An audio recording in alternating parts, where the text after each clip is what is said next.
What's your name? Lara. Surname? Croft. I had a blast making this movie.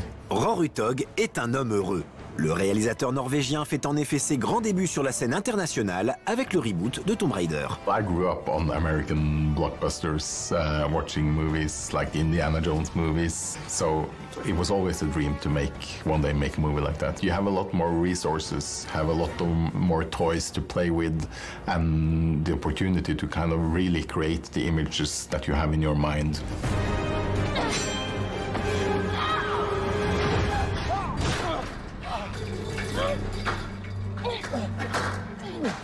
I felt I had a real freedom in this movie to create the movie I wanted. I came in and pitched my take on this, and that's what we made. Il faut dire que Roar Uthaug semble être un choix logique pour cette adaptation du reboot vidéoludique des aventures de Lara Croft, qui se concentre sur les débuts de l'aventurière, avec un récit qui s'apparente au survival, genre dans lequel le cinéaste s'est illustré à plusieurs reprises. I think it's something liberating with going to the movies and see someone overcome great dangers or hurdles and really kind of rise to the challenges that they are put through.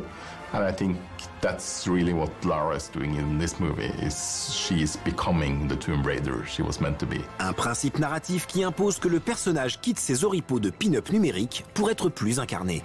Ainsi, à l'opposé de la pétroleuse suffisante interprétée jadis par Angelina Jolie, I'm just not that kind of Croft. la Lara Croft nouvelle génération est présentée dans le premier tiers du film comme une perdante sans le sou. This is something that I worked with the producers and the screenwriter on to kind of create this emotional connection to Lara. I'm glad that you did. I think it's important to also see our heroes fail and to see how they pick themselves up and keep fighting. And I think that's how you really invest in a character, and it also makes her feel real. Autre volonté du réalisateur, impliquer au maximum son actrice, l'excellente Alicia Vikander, dans des scènes d'action tournées en live, ce qui est malheureusement parfois un peu gâché par des effets numériques peu convaincants. We put her in the middle of everything, so she's hit with water cannons and wind machines, and she's running and jumping and diving, and she's rolling around in the mud fighting. The night we were shooting her kind of crawling up from the ocean onto the beach of Yamatai, which we had created on the backlot in Cape Town, and the winds were howling in the middle of the night, and that was the day her parents came to set, and she was turning blue in her face, so that night I felt a bit bad for her. Death is not an adventure.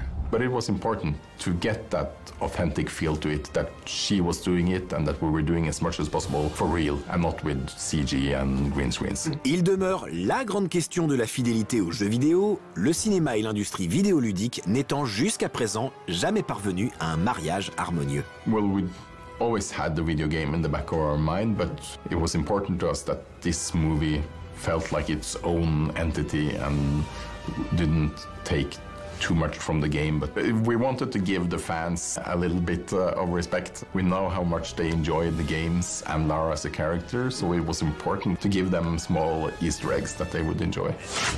I'll take two. Parmi ces clins d'œil aux joueurs, il y a notamment quelques plans repris tels quels, comme ce beau travelling avant dans la forêt. For that we used a wire cam, so we attached wires between trees and then the camera is flying on that wire after Alicia. Reste que là où le jeu vidéo était interdit aux moins de 18 ans, le film opte pour un traitement quasi tout public. For me, this was the correct tone of this movie. It's supposed to be a fun action-adventure movie, a real kind of roller coaster ride for the audience, and I didn't want any gratuitous violence to take away from that experience. Un choix qui reste à notre sens discutable, puisqu'il contribue à empêcher ce Tomb Raider de totalement concrétiser des intentions pourtant excellentes.